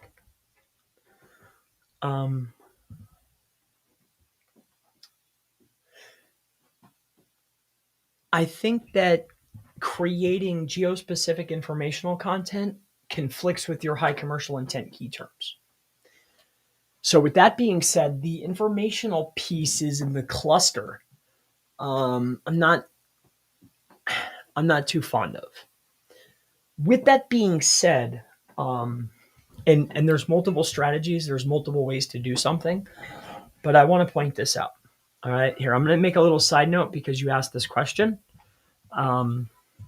And people come before agenda, and I can always edit this. Like, you're here live, you ask me a question, I want to answer it. Okay. So again, there's multiple ways to do things. There's multiple ways to reach the finish line. But for us, this is the strategy that we really like to deploy. I mean, this is like right now, this is how we do it. All right. So in order to grab some of the homework, what you want to make sure you have is state, city, town, my mistake. County, city, town, municipality. I probably spelled it wrong. And sometimes municipality and neighborhood are interchangeable. All right. Again, I may have spelled that wrong. Neighborhood. Okay. The last piece that you're going to want, and this is, I'm leading to the point here, my friend, so bear with me. I assure you, you'll save time, energy, and this is what I have found to be the most effective. Okay. So you're going to gather these pieces of information up: state, county, city, town, municipality, and neighborhoods, and also the zip codes. Okay. Now, what we want to do is you have your state. I need to have each of the counties that are in the state. I want to gather up the cities. All right. But what we're going to do is this. All right. Now, remember, you have all of this information, but you're going to have www. I don't know. Let's just say that you are, I always do law. Let's just do law. You're a law firm, or better yet, what else have we been doing lately? How about you're a roofer? So how about your bigroofer.com, right? So bigroofer.com operates in the fine state of Texas. Okay. So he operates in the fine state of Texas. So what we're going to do is we are going to create a page that's going to be roofing contractor. Okay. Contractor encompasses everything: roof, roofer, roofing company, roofing services, residential roofing. A lot can be talked about within the roofing. You're going to need an F, okay? Contractor page, okay? Contractor is a base term, all right? And then I can put inside of there, I can put service, professional, expert, right? All the variations. But back to the point. So I have my homepage, all right? And just because I put them in order doesn't mean that they're siloed this way. It's just to show the relationship, all right? So the silo, you'll see if something's siloed, I'll put another link here, okay, or another URL within the parameter. All right. With that being said, we have the homepage. Homepage is going to be based upon brand, and of course, we're going to talk about state and the primary services that we provide in the head and the foot, and we'll point to our internal state pages. In this case, for roofing contractor, for big roofer, we are operating in the fine state of Texas. Okay. With that said, I want to move forward. All right. Now, on top of this, when we're doing our contractor, our top level page, even though it's inside of here, we only operate in one state. This roofing contractor page is optimized, not in the parameter, but in the title tag and the URL and the H1, we're going to tune around roofing contractor Texas, TX and Texas. Now, why is that? Because we are establishing the primary service entity. All right. Here's who we are. Here's what we do. Contractor embodies a lot. Sure, I assure you. And each niche has this. Okay. Now, with that being said, we have all of this information, but what is generally rewarded, now some states are different, but what's generally rewarded is going to be your cities and your towns. Now, what we want to do here is on our state page, all right, we're also going to build these out. Okay, bear with me here. It'll all make sense in a second. And this is what I would recommend when you're talking about clustering. Okay, and this is, you can call it whatever you want. All right, my friend. Roofing contractor, Houston. Okay, or depending on the SERP, I might do Houston roofing contractor, whatever, right? It's entirely up to you. All right. Now, just for example, what we're going to do here is we're going to do one more page, and this is going to be roofing contractor, and this will be Austin. All right. Now, let me explain to you how we do this and how we're able to embody the cluster by doing less work. We're creating less, but targeting more. Relevance is rank, my friend. A lot of key terms mean the same thing, just in different variation. And Google changes how they perceive certain key terms and keyword variations by the week. What I mean by this is, there could be one particular sort order for roofing contractor. The next day, roofing contractor services will show a different sort order, but it's the same sites. I want to be able to hit all the keywords that mean the same thing in the least amount of pages. In any case, here's the next piece that I want to point out to you. All right. So we have our home page. That's brand. We have our top level page. We are a roofing contractor in Texas. We only operate in one state, but we operate within multiple cities. Now, we will create town pages and city pages depending upon volume. All right. Now, the next thing that we need to make sure that we have is going to be our supporting content. Supporting content is generally going to be your who, what, when, why, where, and how questions that actually have volume and people searching for them. All right. Bear with me on a few other things here. It's going to come together for you. I hope. Okay. So top level page is roofing contractor. When we're talking about supporting content, we know that we do roofing contracting in the fine state of Texas. On top of that, we operate in these cities, and we need to support the main idea. Now, we do not cluster key term and key term variations, because when you're clustering or talking about a particular topic, right, I'm trying to target as many different keywords with different pages. What ends up happening is I cannibalize my high commercial intent. So I only target questions that stand alone other than the best of lists. All right. So like, what is roofing? Okay. What is roofing? All right. And I know that's big and broad, but remember this part, and I didn't cover this yet. And this is the strategy next. I was just laying out the structure and explaining to you what we're doing here. This is information. Now you see your silo, or in your terminology, and I like it, your cluster. But we're not done. Key term and key term variations. You rank for key terms. A page ranks for more than one keyword, right?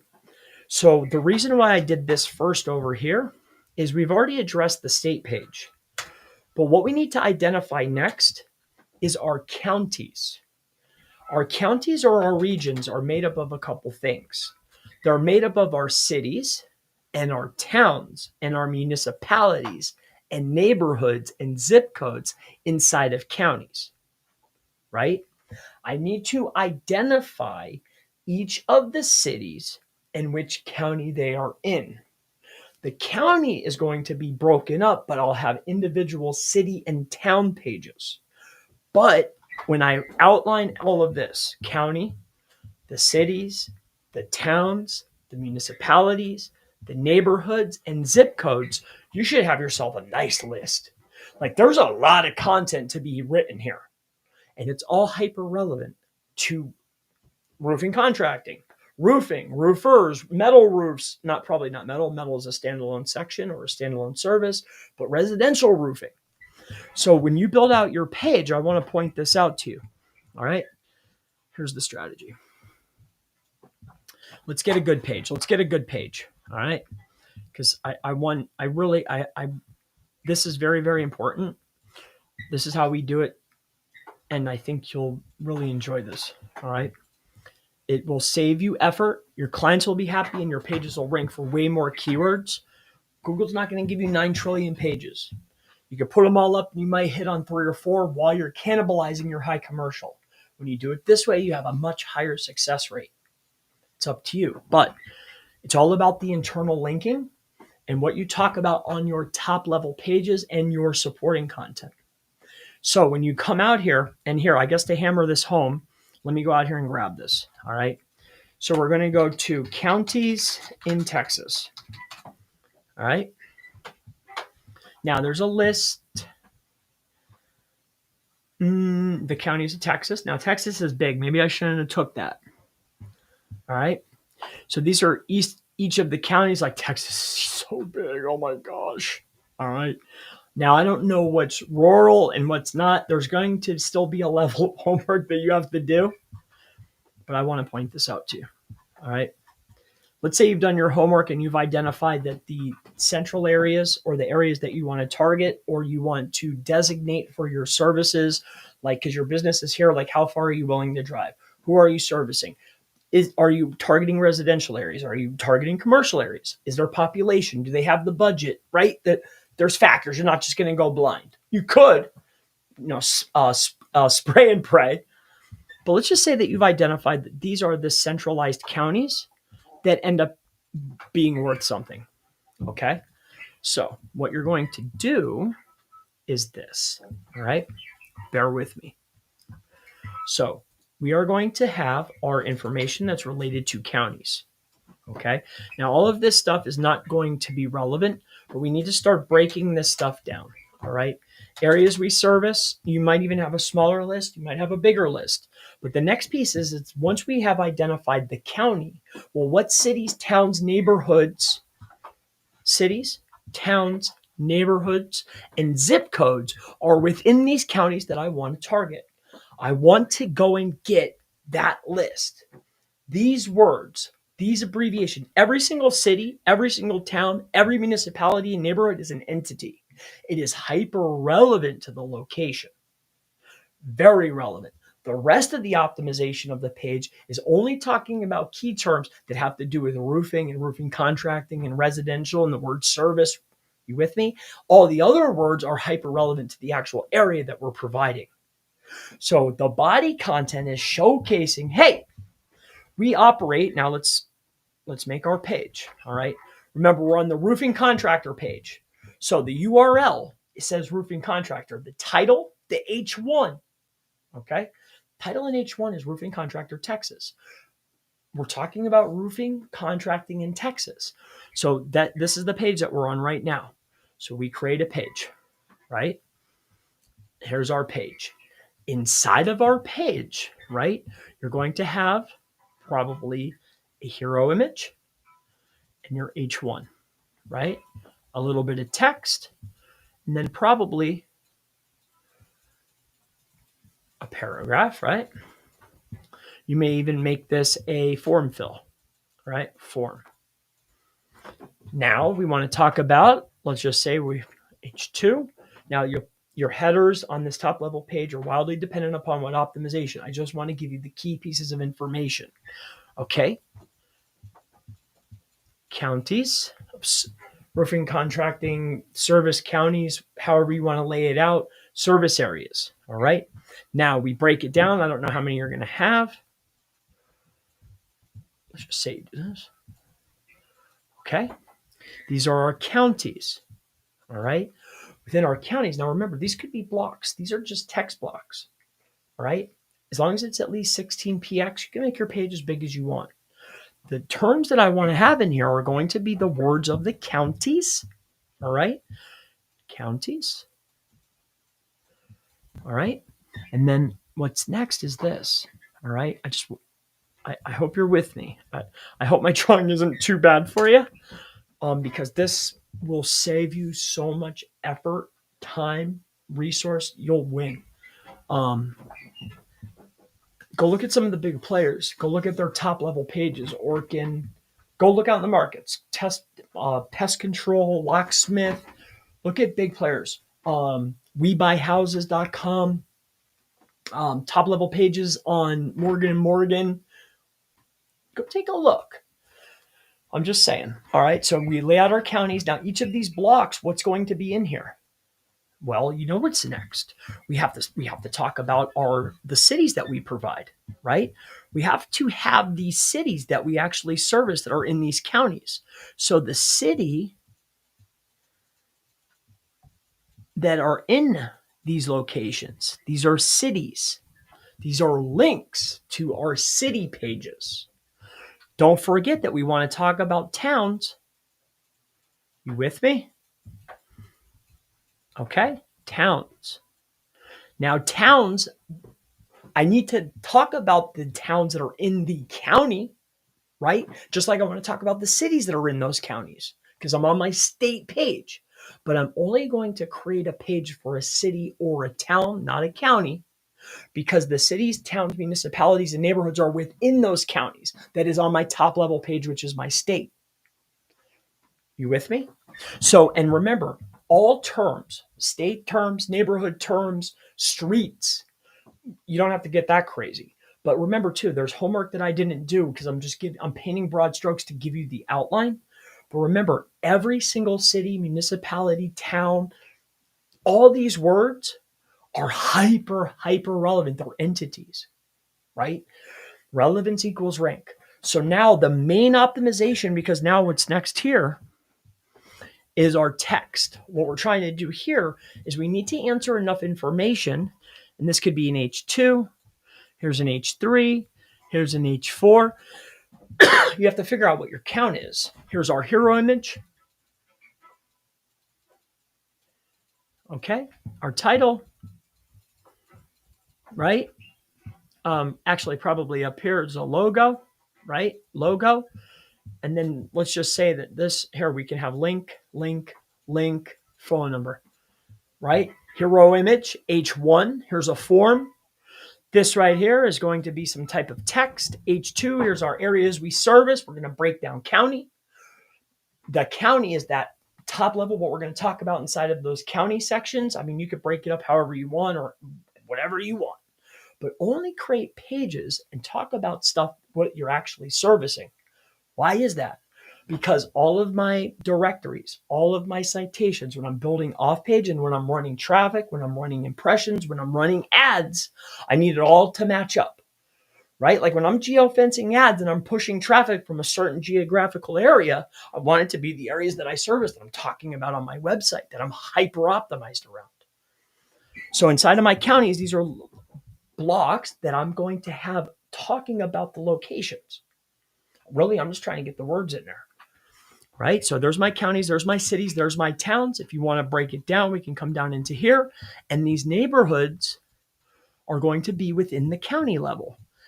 Any neighborhood, town, or city that actually has traffic, right? You check these areas plus your key term for the service that you provide. If you go and look and the top player is actually getting traffic, you create the page.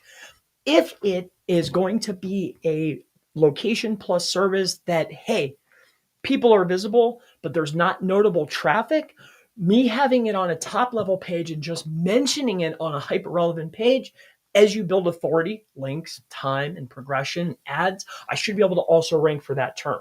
I don't need a dedicated page. I hope you're with me here. On this top level state page, I'm talking about the counties, the cities, the towns. I'm internally linking down to my city pages or towns that are relevant. But what about the informational content? Chris, you forgot a section. What about this? Informational. Who, what, when, why, where, and how. And a best of list. Best of list. Why are you creating that? Put yourself at the top. What I like to do is maybe put 2 or 3 in there, right? But what we're trying to do is I want to rank for the number one keyword for a local business, which is their name, right? I want key term and key term variations of my leading competitors coming to me, right? And it's best of, plus it's hyper relevant. And what's great about a best of or an informational piece is it's commercial and informational, right? Where does that go? Why I left this here like this, I meant to go all the way down, but I messed up. It's right here, supporting. You can put it here or put it in what I call a secondary footer, right? And you can put your informational pieces here. I tried and I've done geospecific informational. And what it does is it cannibalizes my high commercial intent pages. The pages we want to rank are these, and these. And I want to talk about as many keywords that aren't going to cannibalize themselves as possible within those pages, right? Like, unless it deserves its own page and it's a top level service, I'm going to cram it in here. Like, I know roof, roofing, roofer, roofing company, roofing service, residential roofing, roof replacement, roof repair. All these key term and key term variations, I'll see people that have like residential and roof repair and roofing contractor. I've seen separate pages, the audacity. Just because there's a different sort order doesn't mean it deserves its own page. I digress. So I hope that this makes sense to you. And then when we have these supporting articles, on the supporting article, I want you to picture this page. Like, you see how we have our main information, but we're talking about the counties that we service, the cities that we service, the towns that we service, and the neighborhoods after we've done the homework. Like, is it a residential? Can I drive there? Is there business there? Am I going to target there? All the above. Like, am I actually going for this? With that being said, on that informational piece, just picture this as information, except for now, I'm not only cross-referencing information, only talking about roofing, but I'm primarily linking up to any of the location and top-level service location pages, right? I'm linking to my cities, I'm linking to my towns, and I'm linking to my state. And then I'm cross-referencing information, but I'm only talking, like, all these pages are only talking about roofing, right? So you can do it any way you want. We got a home page, and then we have our roofing page, right? It's roof plus state. We have all of our location pages, and from our location pages, we talk about our support. I mean, you could draw it any way you want. You can call it whatever you want. But at the end of the day, this is the silo right here, and this is how we do it. I hope this helps you out immensely. Now, when you start looking at other services, I need to do the homework. I have to do the math. I have to create the pages. Like when it's metal roof time, that's a whole nother section. That's another set of high commercial intent pages. We repeat the process again. This is roofing repair, roof replacement, residential roof, all the terms that show the same result that are roofing. We talk about them all right here. when I look at the density of a page, when I come inside of here, right? Roof repairs, Austin. When I look, right? When I come inside of here, like this is just an example, but when I come inside of here and I start looking at density, the only thing I want to see is roof and roof repair, roof replacement, high density for primary terms that matter, and location details that we actually service. Hyper relevant. And I've hit every key term and key term variation there freaking is. And then if Google has the audacity to come over to our show, right, and rock my boat, right? Like, let's just say, for instance, hypothetically, if for some reason there's something that's I think I have client accounts as soon as we log in, so X-nay that. But say I'm looking in GSC or I'm tracking a specific keyword or a particular new silo, and I'm seeing stuff that's getting, low rankings, but I'm getting high impression, like I'm starting to get showed. Well, then we'll go in there and we'll increase the overall density for that key term or key term variation, and I'll get the lift, right? But the goal is to cram as much as I can. That means the same thing as possible. Talk about all the counties, cities, everything within that page. All right. I hope that helps you. Okay. And that's how we do our cluster. All right. And generally what you'll find is, you can go out of the overall count. You know what I mean? Like it's not like you're creating a 10,000 word page. Like if the low is, say, usually 1,200 words, 1,300 words, 1,400 words, usually most people nowadays are writing 12 to 2,100 words. But you'll always find in the top page, there's generally an outlier. As long as I'm not going wildly over the high, but I'm not going under the low, I'm usually within range on word count. Then I'm trying to factor in, okay, well, what's, how many headers? Okay. What's the density on the primary term and key term variations? Okay. And then I look at each key term variation. You know how, like, when you search for roofing repair Austin and then roofing service Austin or residential roofing Austin, it shows the same pages, same result, but in different orders. Well, I go and look at those orders to figure out, okay, for this variation, how many times did he put that? Okay, for this variation, how many times did he put that? Okay, for that variation, how many times did he get that? And then more importantly, when he was ranking in a different sort order for that variation, how many clicks did he get? And then we'll go in tune for that. Showing this process and figuring these things out and then showing somebody, like I mentioned, like I think we about a half hour ago, 20 minutes ago, when we started talking, refreshing and doing gap analysis and competitor performance analysis on impressions and rank, and doing SERP analysis and refreshing and reprinting pages. It's a process. I literally built a team just for that. Like, it's their only job. Well, sometimes she'll make images. Let's move on. Okay, I drilled into that. I hope that was helpful. I really do. That strategy will help you. I know I'm a horrible artist, okay? But if as long as you're not brand new to SEO, you know exactly what I was telling you, right? Like, you know what a form is, you know what a header is, like you could see the breakdown. I'm looking to get all them variations in there.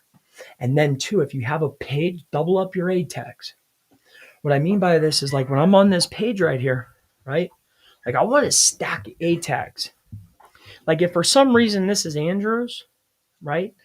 And then this is Odessa, like, I'm going to make these A tags. And then when I put my actual pages, like, some of those will link to itself, right? I'm linking back to my top level page. I'm just linking right in because it's a county page that I didn't create a dedicated page for. For towns and cities, I'll create dedicated pages, and then I'll talk about those counties again because these are the cities that are within these counties, or county generally. I hope this makes sense. I'm only sticking all the counties on the top level state page, mind you. I don't repeat all of these counties again until we get to the information.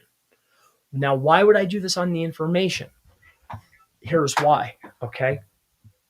I want to point this out. This is how, again, you save. When you're creating your blog articles, all right, I want to hammer this home. Okay. So my top level state page, I talk about everything. Now, remember, if I go inside of here and I'm creating information, I'm a roofing company. Top level state page is a roofing contractor, Texas, right? I have a supporting piece of content that what is roofing? What is it? Or better yet, how much does roofing cost? Okay. How much does roofing cost is probably a much better option. So I want you to remember this. I put the title on here. Okay. I put my H1. Okay. Right here, I probably am going to have a image. This is a form. This is probably up on the page, to be honest. It's vice versa. Doesn't matter. What we're going to do here is we probably have a page split, but then we start talking about our counties, right? Then I put another H2. This is probably an H2. Okay. I have my text. Inside of here, I'm talking about the counties, all of them, the municipalities, right? The cities, the towns, the municipalities, and the zip codes of everything that I service on my supporting piece of content. Why? A page ranks for more than one keyword. All of those keywords exist on the page. What is or how much does roofing cost? But really what you're answering is how much does it cost in the cities? How much does it cost in the towns? How much does it cost in the municipalities? How much does it cost in the neighborhoods, right? And then on top of that, numbers, those zip codes are hyper relevant to the locations. Counties, hyper relevant to the locations. So when you're looking at your density, I'm heavily dense on entity, location information, and key term variation that's supporting content, that's informational. I have the opportunity to rank for everything on one piece of content, right? And then when you're watching it and you're doing your competitor analysis or you're doing your keyword gap analysis, some key term variations are going to take off. We'll double down on those. You see, you're not going to hit them all. How could you? But you'll do less work and you'll get more back for your clients. I hope this is helpful. But then you want to do the same process. You'll repeat this for the who, what, when, why, where, how, and a best of list. Yep. And then what's great is there's certain terminologies that I can run, like the best of lists, running on competitors' names. It's hyper relevant to term location. Plus, if they're power players, the cost per click is cheaper. On top of that, running on top of roofing contractor Houston is probably $12 a click. But how much does a roof cost in Houston? It's probably only $1.02. You with me? Okay, thank you so much. Hey, Chris. Hey, Tony. Good to see you, man. So you're asking here, any suggestions? Any suggestions for using something like Ahrefs Alternative to do competitor research for clients? I do. I use all three. I have Majestic, Ahrefs, and SEMrush. There's different functionalities. Like my everyday user, a lot of reporting, depending on the client, is done within SEMrush. The only reason we're using Ahrefs for reporting for another business that I'm involved in a particular market is because my partner likes that tool better. Okay. I mean, it doesn't matter to me, you know? So that's what he wants. He knows how to use it. That's his reporting. So Ahrefs, SEMrush, and Majestic. I don't really mess with Moz, even though I bought Rand's book and I like Rand. We have different foundation, but I really enjoyed that book, man. I like his story. I like the whole thing, man. He's cool. I watch his chats. See, I'm starting to get tired. I could feel it. All right, let's move on, Anthony. How else can I help you? Any suggestion for using something like Ahrefs? Okay, we did that one. I had a client who I couldn't help, but I wanted to. He's a roofer, general contractor. He wanted free help and he'd pay me once he's really making money. What's the realistic time frame for him to get results?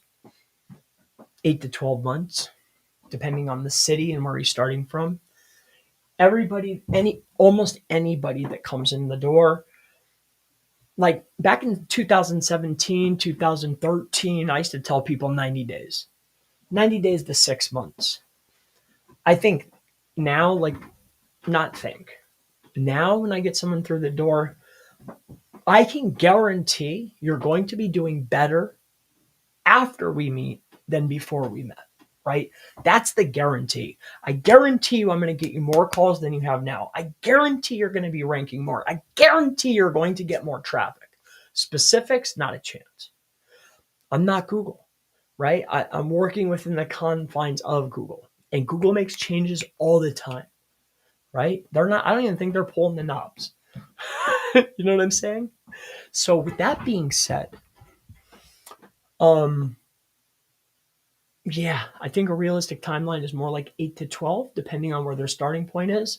If they are in, let's just say they're in one state, they do about 10 different locations, and everywhere I look for each service in each location, they're on the top 3 pages. Like they've been in business, longer than 2 years. Their website's been up for longer than 2 years. When I search for their name, their address and phone number in brackets, they have more than 20 results that show up. They have all the social medias already set up. Like they have key factors in place. Like does Google and aggregators and the world, do they actually know who you are? Or are you just stepping foot out into the digital world? It makes a difference, like huge. Like if it was brand new, fresh, I honestly, unless I get the sense that they have ultimate patience and they have enough to sustain what it's going to take to reach the finish line, I will not take that. I just won't. It has to be a small town. I don't know what it is for me, but I don't get too many small towns. Like I always get clients after they've ran through other experts. Well, local experts, other people they've worked with, but it's always like Miami, Phoenix, Los Angeles, Houston, Austin. It's always like some city. You know what I mean? Somewhere where it's, Minneapolis, just cities always. I never get, I got lucky here, or I run half page ads, full page ads. I run radio ads. The town I used to live in Wilkes-Barre, I have a property down there that I rent out to 4 people. It's broken up into 4 sections. There's a radio channel there called Wilkes University. I run radio on there. You give the kids, the students in the radio room a donation, and they run your ad over the college radio. It's pretty cool. And they all get the marketing. So I've worked with little DJs. There's a little bar down there called Rodano's. I've helped them out. I've helped this pizza shop out. Also too, I'm plugged in pretty good with BEI groups, only because I am very good friends with the chairman in Long Island. So he's just plugged in, but he's also very good friends with other chapters. So that's a massive partnership. So there's a tip for you guys. I think you can't build relationships with everyone, but try.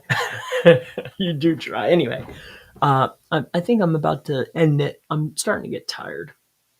How do you offer something that would make them wait that long?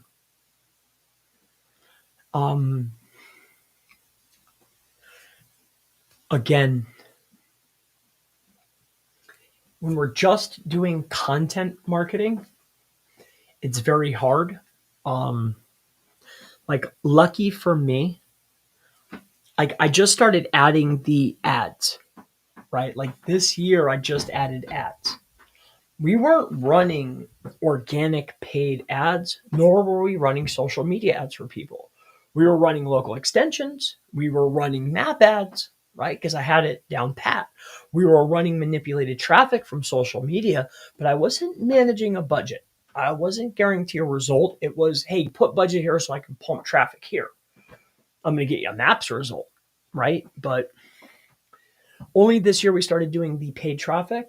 And to answer your question, Anthony, in my opinion, the only way to not keep them there, but to keep adding value to their business and helping them move forward is by being able to have, like, how valuable are you? How many skill sets do you have? How many different, like, building a website, create a website, create little apps within the website, set up their email, set up their backflow. Like, once the leads come, is it ready? Yes. Take care of their security, take care of their content, take care of their information. Put a recurring order in place to keep creating and recreating and reflushing their commercial and supporting content, right? Like, their content strategy is clicking. Maps. Optimize, create, automate posting and reporting, right? Now we have maps, we have content. These are two assets, two skill sets, very diverse already. But now we add ads on top. I have organic ads, I have Google Guarantee, right? And then over here, I have maps, maps.com, and I have map pack for variation types. Then also on top of that, we start looking at other social platforms. We probably are automating. We're going to add this to Gray Hat, the automation, or I call it distribution. Now we're distributing pieces of content for visibility within social networks and forums and discussion boards. On top of that, we're creating video and podcast, and that's another distribution channel. And then that opens up a whole nother avenue of advertising. So for me, how do you keep them engaged? And see, people give up when they lose sight of the goal. So as long as we're still working towards the goal and you're actively helping them and they're at least getting those small wins, these small wins produce bigger wins. And as long as you're winning, you're on your winning streak, right? I watched this gentleman, I think he's like a producer or something. I don't know, but I listened to him one time. And he was like, that's what he called it. It's his winning streak. You want to get onto a winning streak. Keep catching wins. I'm on a winning streak. I'm on a winning streak. You ever notice when you're lucky, you just keep staying lucky? It's the same thing with a client. You want to get them small successes and moving forward, keep them on the, keep marketing forward. But if you're just doing SEO, it's hard. I've tried it. Very difficult. And the problem with SEO is not even a problem, but it takes a significant period of time. There's a lot of intricacies, and unless you're actively doing it every day, plus, or you have I have groups, I pay for groups, I pay for courses, I run my own training, I'm in testing groups and I run a testing group, plus I have clients, plus I have agency partners. I am blessed. I fall to my knees right now, but I'm able to have a good overview on what's moving, right? For as far as SEO and content marketing. So I have that capability. But if you're just banking on that and you're just like, you only know on page or you only know how to build sites, like, it's going to be hard. It's going to be hard. Hopefully that helps you out, brother. How do you offer? Okay. Zimbicus, hello to you, sir. Good to see you.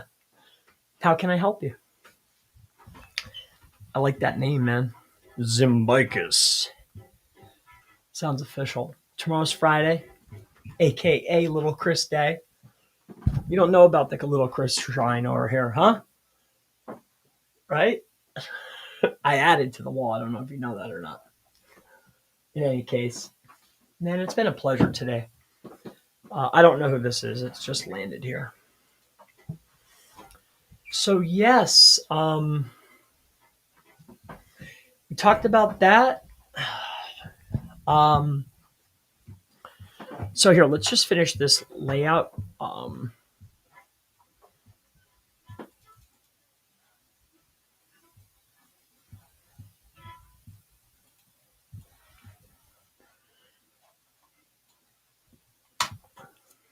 all right.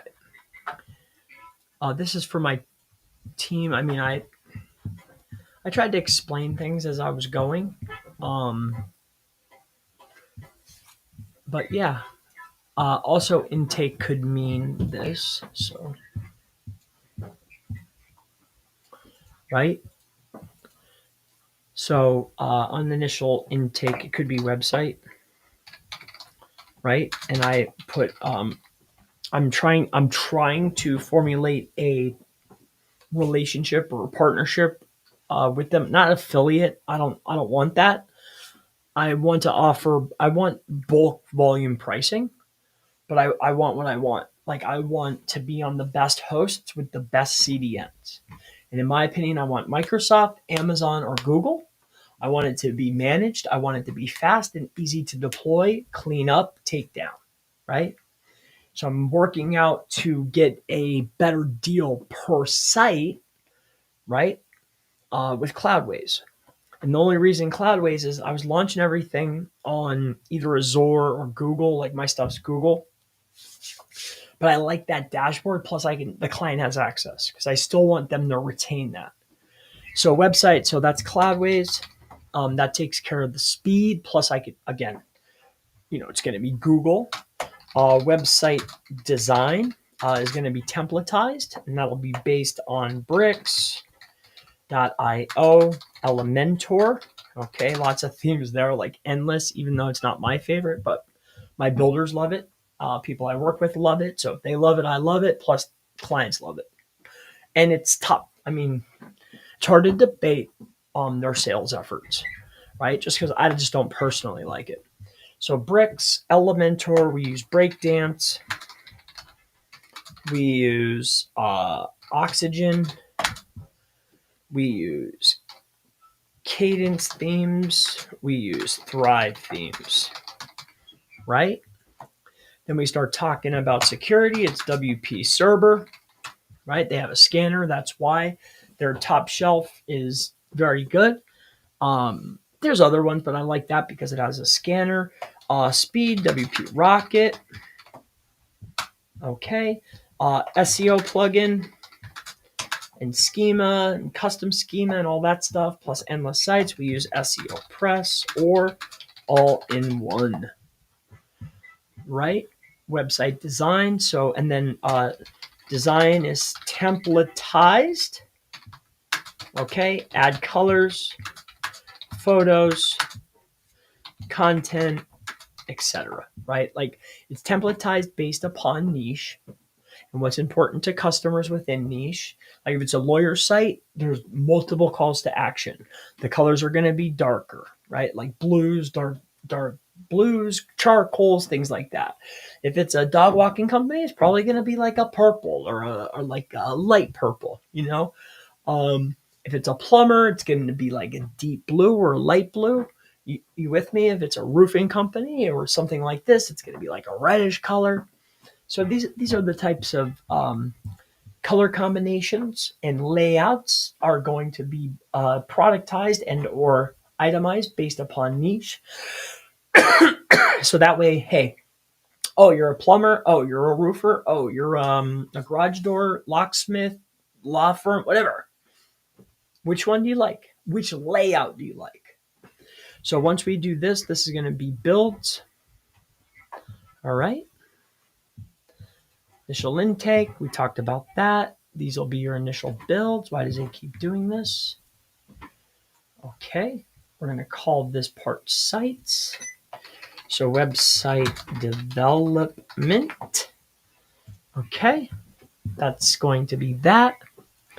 The next element that we take care of is going to be image. Okay, now for images, we need images that look good. But we don't want to pay a fortune for them. And we don't always want straight AI because some clients aren't a fan of AI. And even the stuff that looks hyper realistic, the clients are like, that looks like AI. And you're like, Well, it is. So in any case, and plus sizing and modifying, sharpening and adding gradients to client photos. I don't know if you've ever done this. It can be daunting. I want to be able to set up clean WebP or JPEGs, GIFs, like, micro videos, SVGs, the favs. Like, I want to be able to produce that stuff myself and quickly. Get the green light from client and then upload. Speed is key here, in my opinion. So images. Now, when we're creating images, we have a bulk image creator with Dolly. So it's bulk image creator, and that's a Dolly 3, I believe, is how we do that. And it spits out a trillion of them.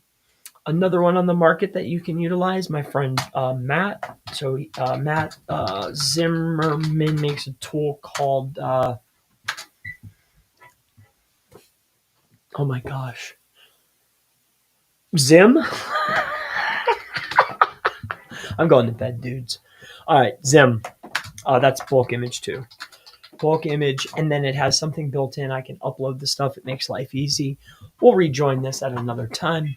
I love you guys. Appreciate your time. I hope this has been helpful. I wanted to make sure I give you guys your time. There's your 2 hours. All right. That's mastermind. This will get moved to the middle section. That will wrap it up for today. There you go. It's for my YouTube mastermind members. I owed you 2 hours. There they are. I love you guys very much. I appreciate your time today. And if there's anything I could do for you, if you have a question or if there's a necessity, if you want a coupon, if you want me, always message underneath the video. I'll see it. Put it on a video and at Chris. Another way that I'll guarantee see it is join the membership. I have a level that's just for, like, hey, Chris, I like what you're doing. It's $2. You don't have to. You can do whatever you want. But what I'm getting at is those messages always get through. So if I produce a video every single day, plus I've been making videos since 2014 on this channel, I believe, or 2015, I think I laid the first one in here. I have a library. So there's people that message on videos that are from 5 years ago. If you want it to rise to the top, there's membership or just at me, and a lot of times that'll come through. The other way is live chat. So live chat in the morning. Now I'm Eastern time. I'm in America. All right. Eastern time, like, I'm not just sitting on chat answering messages, but I'm running a small business, medium business, but from 9 till 11 a.m. If you message, I may not hit you directly back, but I answer every message that comes in to talk between 9 a.m. and 11 a.m. Monday through Friday. Right? So when you land on chrispalmer.org, that's me. It's either me or it's either myself or my brother. And if it's something very important or potential reseller, potential client, or somebody that has a question that he just can't answer, his messages come through. So when you're on chrispalmer.org, see this right here? As long as it's Monday through Friday, 8 to 2, we're going to have to trim this. It's 9 to 11. My schedule changed a little bit. All right. Workload went up. We're working on tools. Work like procedures. Like, I have to meet with the devs. I meet with them at night, and then it makes me tired. I get a late start. Like, it's fun. I love business. Plus, we're doing deliverables. I run tests. So I have to shorten that time up. And I don't know who that is. Hey, dog. What? I'll see you guys. All right. You have a great rest of your night. If there's any final questions, please jump them in here. I'm sorry. I'm starting to get tired. Zim Writer. Yes. There you go. Now, Matt's a great guy, but I can't speak on, like, we use it for the image generation and the uploading. We use it for our eBay listings. What else was she using it for? Oh, for PBN content. So private blog network, like when you if you come through the store and you're getting like say Majestic posts or guest posts that are low cost, like we're not handwriting that. Like I'm not paying we're not like scrutinizing over a $5 post. Like that's generally going to be I think there's a tool in there called Scraper Owl. So it'll scrape what's performing, get the headers, get the optimizations. We utilize exactly what's there, and then we write the paragraph text based upon the headers that are there. That way we get the right header counts, we get the right titles, and we get the right gist of the article. That way it's topically relevant, and then we just have the Zim writer write it. But as far as like client content or content that we're trying to rank, I, I I don't use them for that, so I can't say. But PBN content, eBay listings, and image creation, Zim works great. Um, since we're on a tool roll here, and I never think I'm going to be honest with you guys. I sometimes I want to hoard it for myself, so like it never comes up, and it's not really an audit tool, but sometimes I get stuck, right? And I'm sure you do too. Like, I, for instance, I was working on a national truck page, right? We're going after a truck accident lawyer, truck accident attorney. By the way, we're on first page. Not number one, I wish. But with that being said, when I get stuck, I guess it could be considered an audit tool, but it's a performance audit tool. And then I utilize Cora for that. So, not the cheapest tool, but when you're stuck and you need an answer, and you're just like, dang, dude, I tried everything, man. Like, I'm doing traffic, I'm doing links, I refreshed this content 9 million times. Like, sometimes you got to pull out the big gun.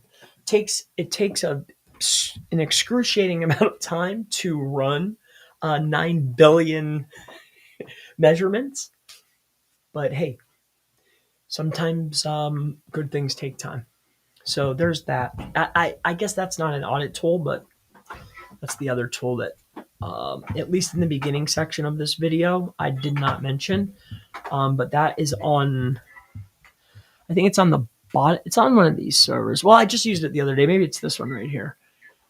Here, I'll give you some other ones too. Now that I'm looking at these servers. Domain Hunter Gatherer, it's great for finding Web 2s. Okay. And custom footprints. The same goes for Scrapebox. I don't know why though. I get luckier with Domain Hunter Gatherer. They did a lifetime deal, so I own it. It works exceptionally well. I have Scrapebox, GSA, Ranker X. I don't really use Ranker X anymore, and I don't use any of the new ones either. That's about it. Actually, Zim is out on here because the helpers overseas utilize that, so I had to put it on a server or a VPS. I think that's it. I'm trying to think to myself, is there anything else out there that I utilize? That's it. That's all. And then I have Cora on a server. Cora is on its own. It's just for that. And then two, in the other business that I'm in, I might not have to go in there every single day personally, but in the partnership I have with another agency, we scrutinize over core details all the time, you know? So, yeah, I appreciate you. Thank you for your time. I'm very tired. I don't know if you can tell or not, but have you used Bulk Content Creator? I don't believe so. I'm gonna be 100% transparent. Like I don't. Andrea, Bay, or Angelica will utilize it to create PBN content, bulk images, or do our eBay posting. Even though I don't host live auctions anymore, I still buy trailers. So Usually once a month, I buy 22 to 25 Gaylords. What we'll do is we'll pull all of the high ticket items that are about this big, and I'll have a group of friends, I guess. We take pictures and we list them online. We'll either do a UBid, an eBay, or a live auctioneer auction on small, compact, high value items. The other stuff we have what is called a tailgate auction and or a they call it a bid auction, like a bid board. So and that's where people can write on it, but really it's just a store that is a live auction every week. So low ticket, big bulky stuff goes to the bid board. Medium sized stuff that we know is going to move goes to the tailgate, and then all the high ticket stuff that I can get top dollar for that's small and easy to ship. We either hold our own auction depending on what the flavor of the month is. But that's a flip. I mean, that's it's a few bucks. So yeah, that's one. See, we never talk about that stuff. I could just live on that, but this is what I enjoy. So I appreciate you. But the whole time though, as I've been working with my other partner, I want to master.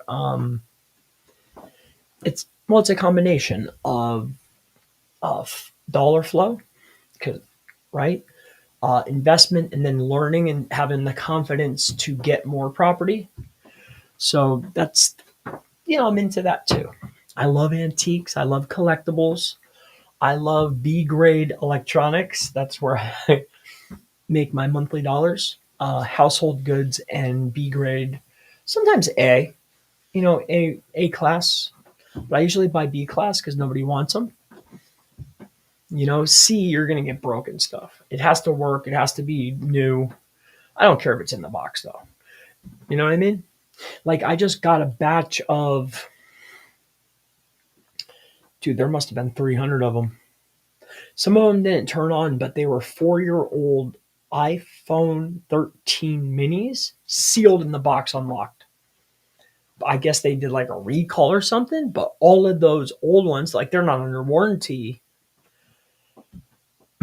They went. They went. Anyway, I love you guys. You have a great rest of your day, and I'll see you next time. Yep, I'm going to bed. See you, buddy. Yep, see you guys. Have a great day. Yep. Anthony, Zimbwaka, Lewis, good stuff. Yes. I'm rambling. I'm gonna go and get myself a bag of beef jerky and maybe a tea, like a diet tea, no sugar. And I'm gonna sit in the car, listen to. I think Joe Rogan had somebody on pretty cool. I'll probably listen to about 20 minutes and go to bed. Thank you guys. Tomorrow's little Chris day. I got to get up and get him to school. So I love you guys. I'll see you in the next one. Have a great day. Blessings. Bye bye.